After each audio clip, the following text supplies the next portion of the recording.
All right, y'all, because get in here so we can talk about this latest episode of Love and Marriage Huntsville and now this mess they got going on. Before we even get into it, make sure y'all subscribe to the channel, like the video, turn your post notifications on, and get down in these comments because y'all know I greatly appreciate it.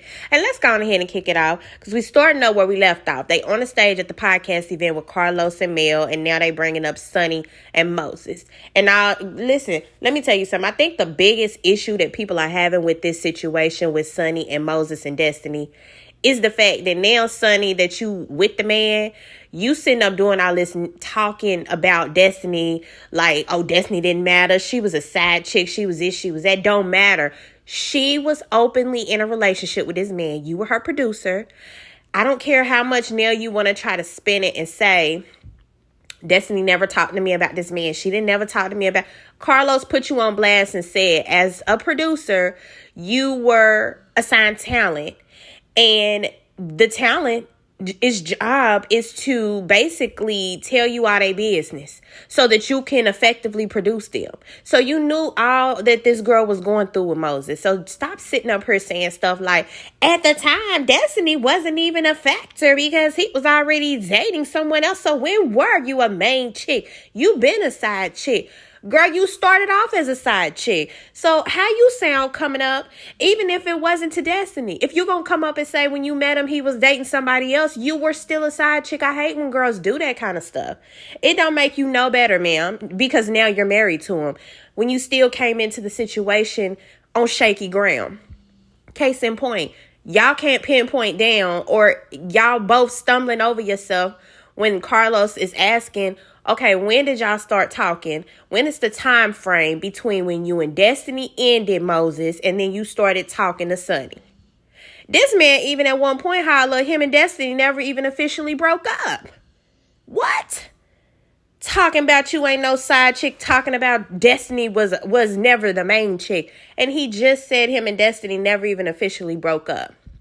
It's one thing if y'all in a relationship and yeah, y'all kind of falling apart or whatever. Communication might be cut off or whatever. But I swear, all people owe people is a conversation on what's going on. Bruh, if you felt like you wanted to do something else, holler at Destiny and just let her know. Now, what you do, you go and mess with some girl that you have been having her think was your family member, which is wild. Okay? And then coupled with her apple head, y'all better be careful when y'all procreate. What's gonna happen? Captain.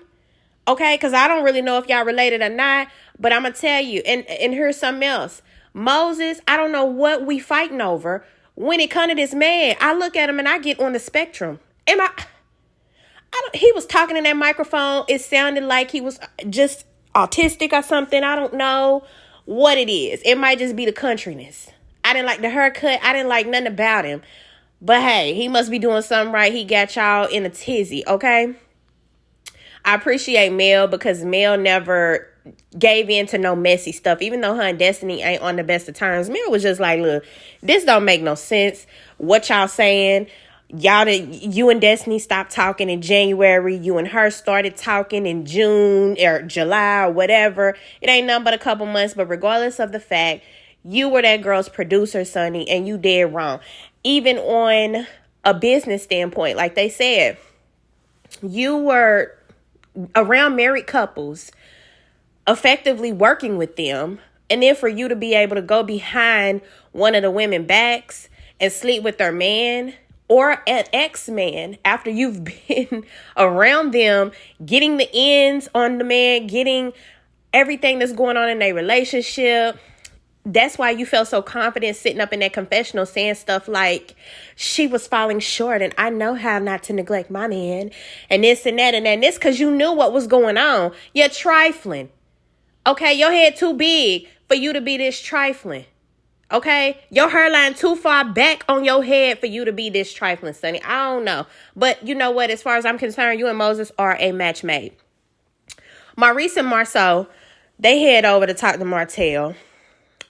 I don't know why. I don't know if they thought that they bald head ass energy was going to feed off over to Martel and he was going to magically start thinking logically. Marsau knew it the whole time. He like, listen, we finna go over here. This man ain't gonna listen to a damn thing we saying. it's going to be a lost cause, but I'm willing to ride along just because I want to see the house. I ain't mad at you more so. Because he know. Maurice, I love his enthusiasm. And he's always like, all Martell needs is, a sane voice in his ear. No, he don't. Martell needs to be medicated. He need to be in a straight jacket. And quite frankly, somebody need to kick his ass a time or two. Period. Okay? They get over to the house, they go in, and they immediately start trying to talk some sense into it. He ain't hearing a damn thing y'all saying, okay? Martell got his mammy in his ear telling him, my baby did no wrong. I don't have she could lock my baby up for just in a text, man. He got his mammy in his ear saying he ain't did nothing wrong. He don't feel like he did nothing wrong. It does not matter that y'all, who are two grown, sane men, come over and tell him, sir, you are dead wrong. You got to cut this out, okay? Because everything you doing, it don't matter if she says something first or not. Everything you doing comes back horribly on you. That man sat up and said he don't care. He said, I don't care.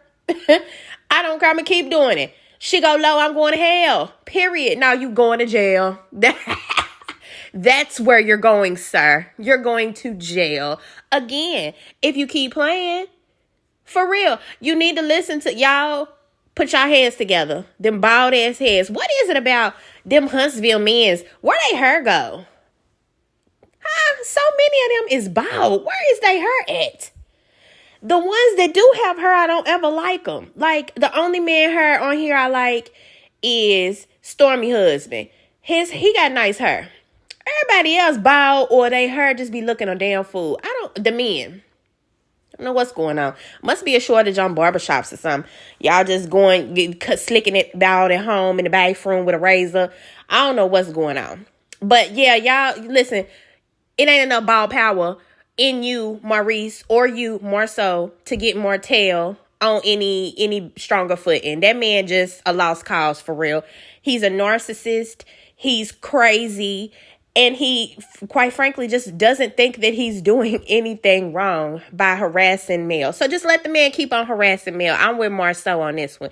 Anyway, Stormi go to see Kiki, or Kiki come to see Stormi, one of the two. No, I think Stormi came to see Kiki. And she talking to her about this blog situation. Kiki ain't nothing but a damn liar. Okay? I don't know how many seasons we got to see this woman on here doing all this damn lying, stirring up all this damn trouble. No, the woman might not still be on pills. But baby, I feel like she was addicted to them long enough to where some's left in her bloodstream that causes her to act crazy. She's sweating all the motherfucking time anyway. Something going on with that woman. Or else she's a pathological liar. And I'm starting to lean on that one. I feel like Kiki just miserable because she ain't as famous as Tisha. And she's doing everything she can to try to get there. But on the flip side, the bitch is nuts. She's a Looney Tune. She can't help but to be crazy. And especially when her trying to get into this friend circle, the love and marriage friend circle, ain't working for her. She just lash out on everybody. Because why in the hell are you going to bloggers and leaking things, and you're trying to get in this circle, and you think it's a good idea for you to go leak something? Then blame it on your mama. Girl, I can't. I know Miss Wanda, Tisha mama somewhere with her updo, turn it up.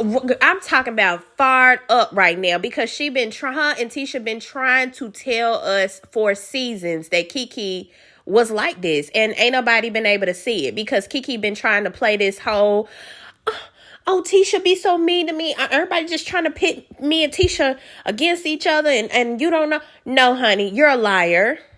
You're conniving. And it's all starting to come out. Stormi just let her know, I don't believe you. I don't believe that it was your mama. I don't believe your mama went and talked to no blogger just because you sat down with your mama and vented. That's the thing. Kiki like to spin so much shit like she is the victim. Y'all can't get mad at me because I vented to my mother and I was upset about something. Ain't nobody mad at you for venting about your mom. We mad at you for venting to a blogger, bitch. Quit lying. We're not mad at you for venting to your mother. That's what they're there for. You're supposed to talk to your mama.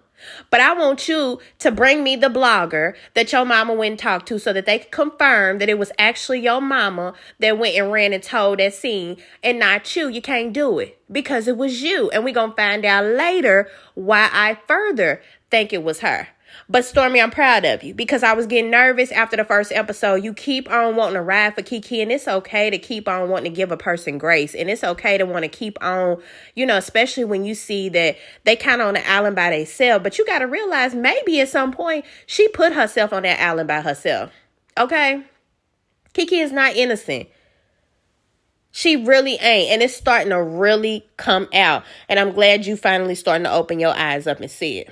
Now, Kimmy and Tisha, they meet up with Sunny.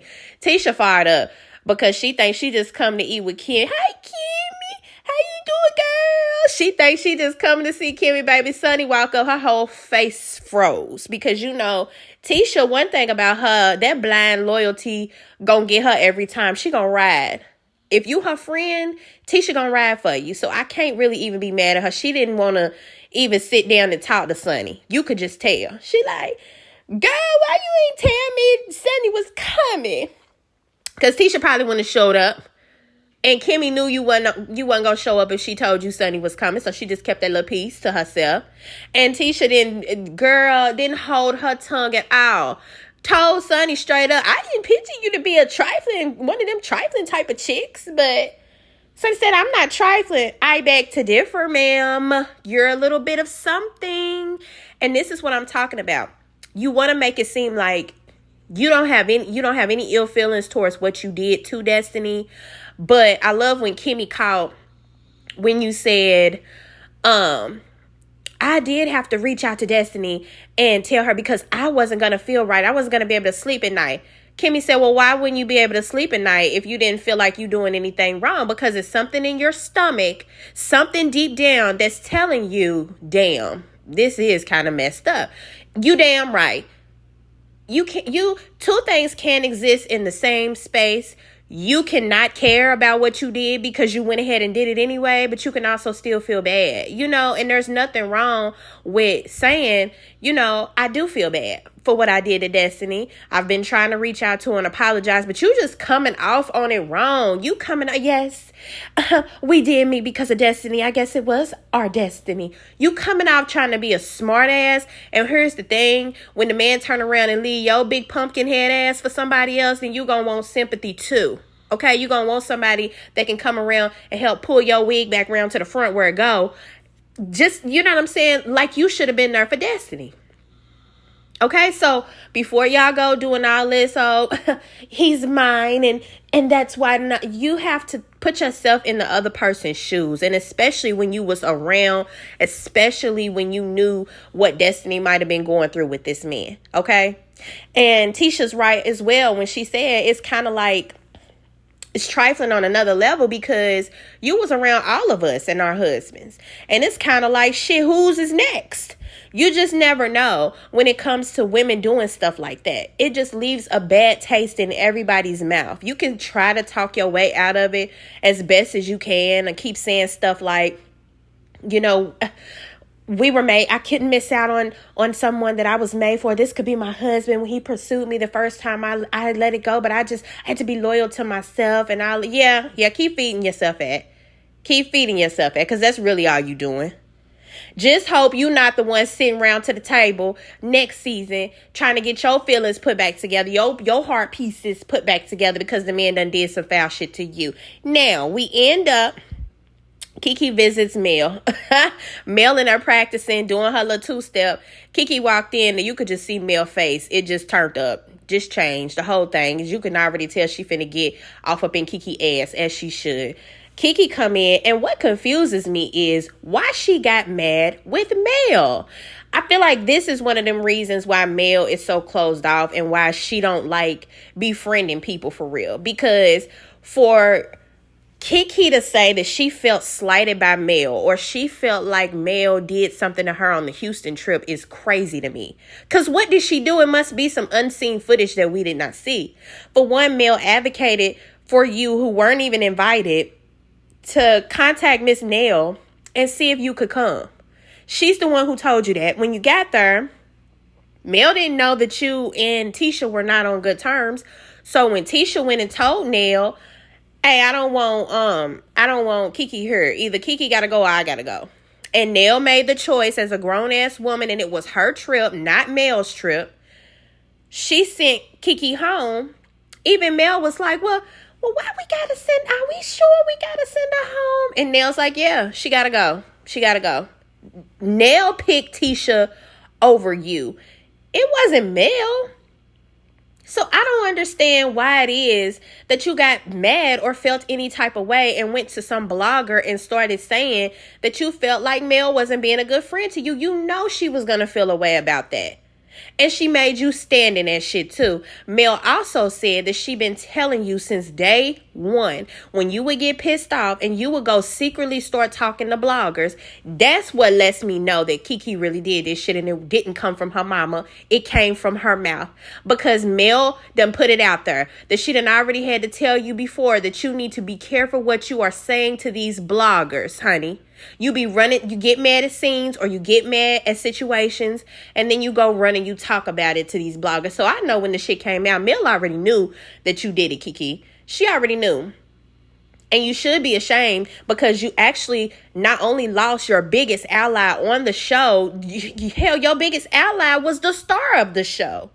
How could you mess this up? Because now really who are you going to film with? You really better hope Stormi stay in your corner. Because if Stormi don't want to fuck with you no more, you really ain't going to be filming with nobody.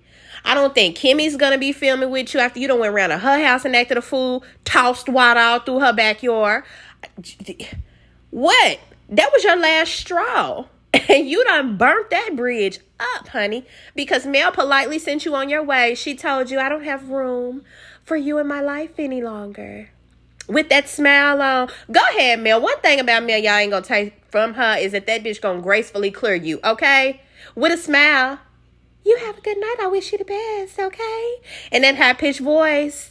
I'm here for what y'all think about the episode. It wasn't too much going on, but we getting into the mess. We slowly chipping into it, and I can see it breaking down here in any minute. Make sure y'all get down in these comments, get a conversation started with me. Let me know what y'all thought. Like the video, subscribe to the channel. You can even share the video. I greatly appreciate it. And y'all know I'm going to be back with the next one.